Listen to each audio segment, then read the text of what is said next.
ESPN.com. Shefty, good morning. Happy holidays. Good morning. Happy holidays. How are we doing today? We're doing great. Doing great. The Eagles set a franchise record for 10 straight wins on Sunday, and it was nice to just talk about the game, Shefty, because last week was a little bit different. We had you on to talk about AJ's comments, Brandon Graham's comments. Have you heard anything since the Eagles' victory on Sunday? Is everybody in a good place in Philadelphia right now?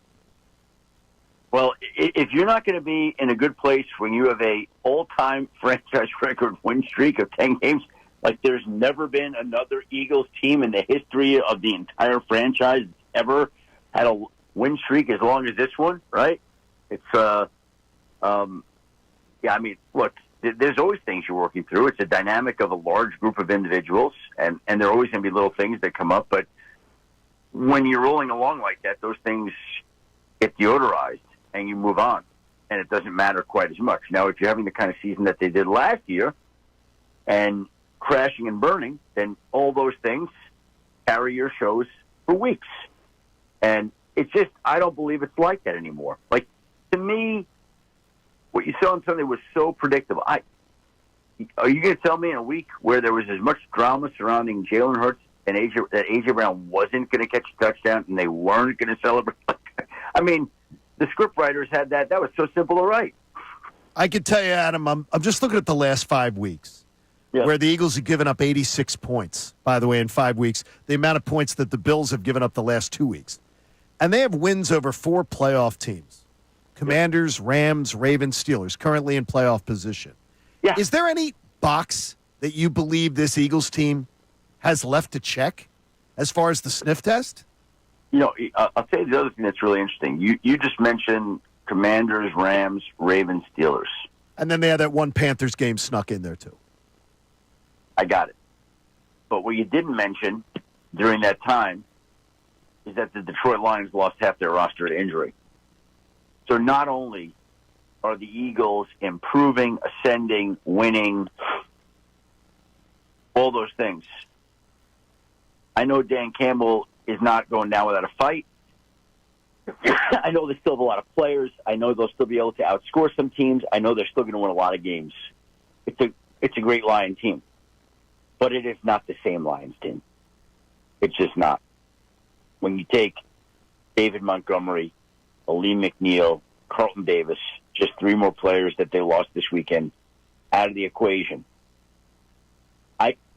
I just don't know that they're going to be able to hold on for home field advantage, maybe not even the division title. And I just think that in the end, by the time these final 3 weeks play out, the road to New Orleans is going to go right through Philadelphia. Oh, I love hearing that. Love hearing that. That's good. First of all, Shefty, bless you.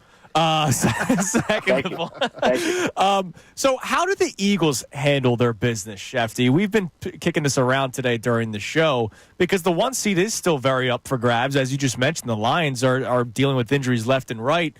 The Eagles are relatively healthy, and the 1 seed is still a possibility, but Saquon got dinged up this past weekend. A.J. Brown, the hip drop tackle that nobody calls penalties on, even though that's a rule now.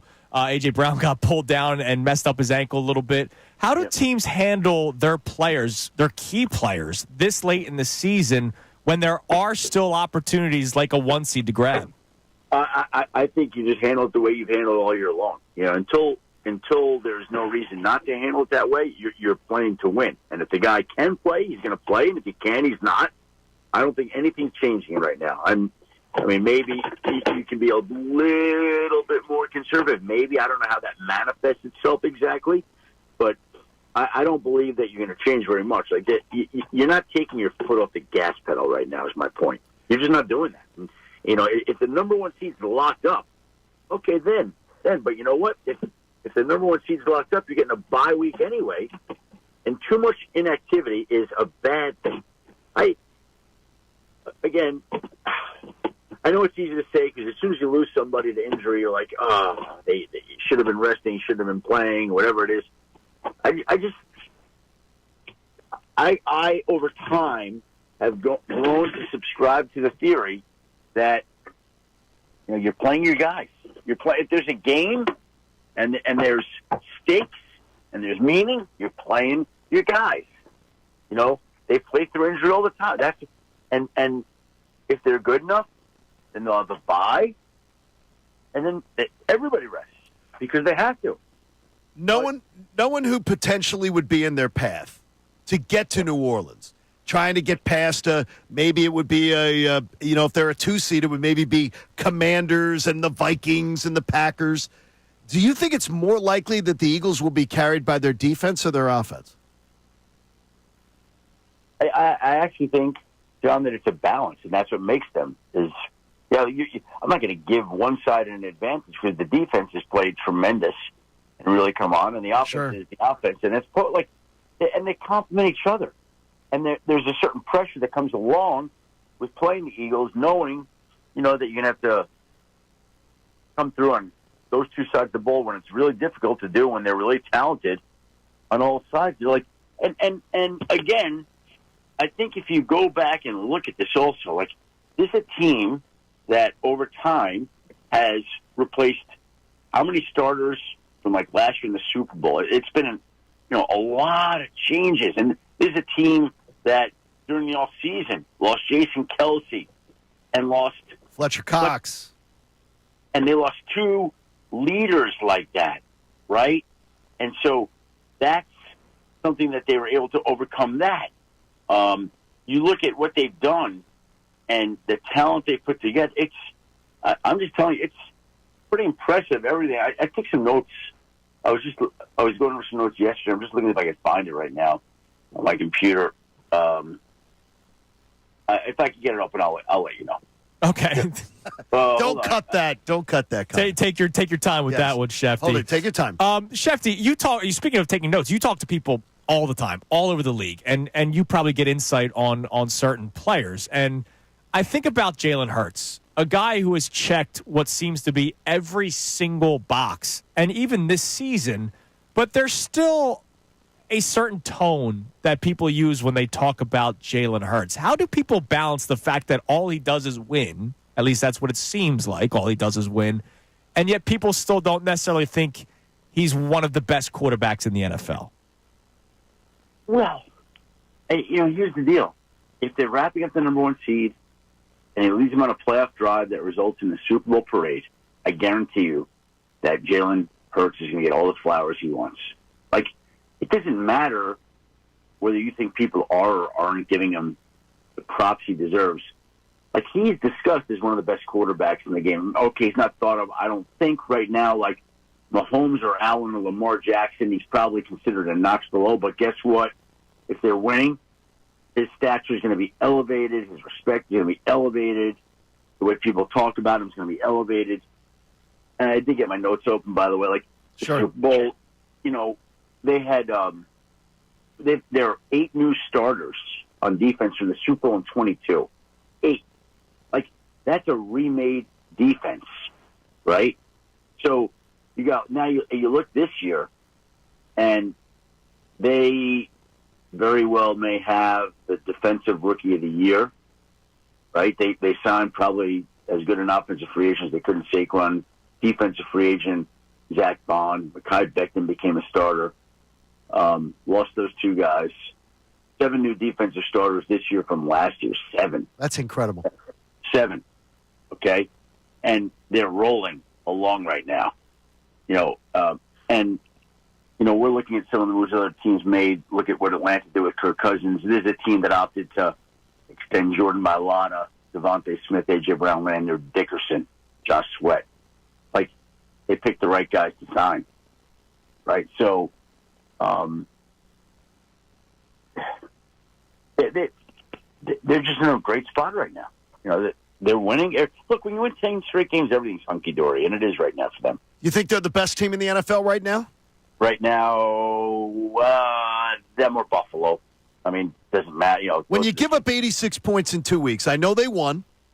Yep. And I know that it was some really impressive, you're going up against teams, but the Eagles literally boat raced the Rams in their building. John, and then Buffalo gives them I'm just saying is, I wonder, though, does that matter? Do you go week to week? It doesn't matter. Yeah, it doesn't matter. Here's the thing. I think the Eagles are probably the most balanced team, but the Bills in recent weeks have beaten the Chiefs. They beat the Niners, although that doesn't mean much to me, but it's on Sunday Night Football in the snow, so it was pretty and, aesthetically pleasing, and then they go into Detroit and win in Detroit, right? So, there are wins there that get your attention. So, again, I think there are going to be people who talk about Buffalo in that area right now. By the way, this whole time the Chiefs have still only lost one game, and they're still the Chiefs, and right. You get to the playoffs, and you still got to find a way to knock out Andy Reid and Patrick Mahomes and good luck with that, because the Eagles know firsthand that that's not an easy thing to do. Speaking of Adam Schefter on the Comcast Business Hotline, Shefty, sticking with the NFL, but outside of the Eagles, have we ever seen a time, this is why I hope your computer is still open, have we ever seen a time where a quarterback was benched in Week 16 when still being just one game back of the division lead and just 2 games back of the final wild card spot? And, of course, I'm talking about Kirk Cousins and the Atlanta Falcons. And the team had just paid him $100 million guaranteed money a month ago. I'm gonna check into this, but I'm gonna guess off the top of my head that there's never been a scenario like this. Just I'm gonna guess. John, are you sorry you're not a radio host in Atlanta this morning? No, I really enjoy being in my hometown, but I would absolutely be having a field day with this, and Arthur Blank already does not have me on any holiday card list. So he's glad I'm out of town. I can promise you that. And what would be your biggest take if you were in the Atlanta market this morning? That Arthur Blank picked the head coach, and Arthur Blank picked the quarterback. And Arthur Blank heavy-handed the hiring of the coach and wouldn't hire Bill Belichick. That's one thing. That's one thing. They wouldn't be in this mess. If Bill Belichick was their coach right now, the Falcons would have 10 or 11 wins. I really believe that. Well, I'll just say this. If Bill Belichick is their coach, I would bet you that they're not signing Kirk Cousins and drafting Michael Penix 8. I would agree. And they would have probably gone and gotten I don't know, pass rusher, something along the lines of scrimmage or something to help them. So, yeah. I don't know what they would have done, but they wouldn't have done what they did. No, they wouldn't have done what they did. I'll tell you this also. Again, there were people around the league who felt like that weekend that Bill was going in for the second interview, I remember speaking to people, they felt like it was done. And then it wasn't. Yeah, Arthur's heavy-handed. I've learned that firsthand. Over 20-some years, I learned that. That's amazing. Hey, Shefty, real quick, will Adam Schefter still be the lead ESPN NFL reporter at the age of 91? Who's doing what at 91 now? Hubie Brown. They just announced he'll be doing his final broadcast on February the 9th at the age of 91. I just want a little love to the ESPN family. Schefter would be retired by then. You know what? A couple of thoughts there. Number one, I was there last night at the Sports Broadcasting Hall of Fame when they inducted Chris Mortensen and Hubie Brown and Andrew Kramer and Mark Lazarus, some great worthy candidates there last night at this event. Brian Gumbel, incredible, Andrew Kramer, legends in the industry. And they announced there that Hubie Brown, I didn't realize he was 91, would be doing his last game on Super Bowl Sunday in Milwaukee. And they played a video clip, and on these video clips, there was a pattern there of Bobby Portis continuing to hit shots and then going, I did that for Hubie. Hubie, that's for you. Bobby Portis loves Hubie Brown. That's awesome. And it's fitting that his last game will be in Milwaukee, where Bobby Portis hopefully will be healthy enough to play that day and get hoist up some threes for Hubie Brown that day. Yeah, it's really cool. In 91, I might be working if the Lord is willing and I'm alive at 91. I might still be working. I don't think I'll be doing an NBA game in Milwaukee on my 91st birthday or an NFL game in Milwaukee. I don't expect that. You'll still be playing NBA fantasy, I know. We know that for sure. And I'll tell you the one story maybe. Oh, Mike. So, remember when I was doing NBA playoff games for ESPN? I do. I'm old enough to remember this. Yeah, I did a handful of. I had the great honor of working with Hubie Brown one of these games. And so it happened to be a playoff game in Chicago. And if you Google it right now, it was literally I landed, and as I landed, the Bulls announced that Rajon Rondo, their point guard, had broke his thumb, and he was going to miss that night's game against the Celtics. I believe it was Bulls Celtics. And so I went to the hotel to meet play-by-play man Mark Jones and Hubie Brown and the producer, I believe, was Chip Dean. We sat down. I said, hello, men, sat down and asked Hubie for his take on the game, and he went on like a 10-minute analysis, really, really good, about how Rondo's gone, and now it's in the Bulls, big man. And so he finished up, and I go, so it's a big game for, I forget who the Bulls center was at the time, but so it's a big game for that guy. And he looked at me, and he just went crazy on me. He's like, don't interrupt me. I'm not done with my thought. I'm like, what?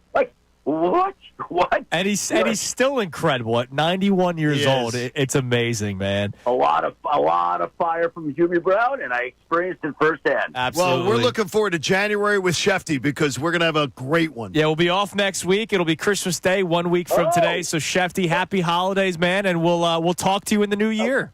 We're not doing it Tuesday, huh? Okay, I mean, you guys can. I'll be sleeping in. Oh, no, I'm off Tuesday as well. Yeah, exactly. Hey, guys, it's Connor Thomas from Kincade and Salciunas. Thanks so much for checking out our most recent interview with ESPN NFL insider Adam Schefter. If you want more Schefty content, click up here and make sure you're subscribing to the 97.5 The Fanatic YouTube page for more great content.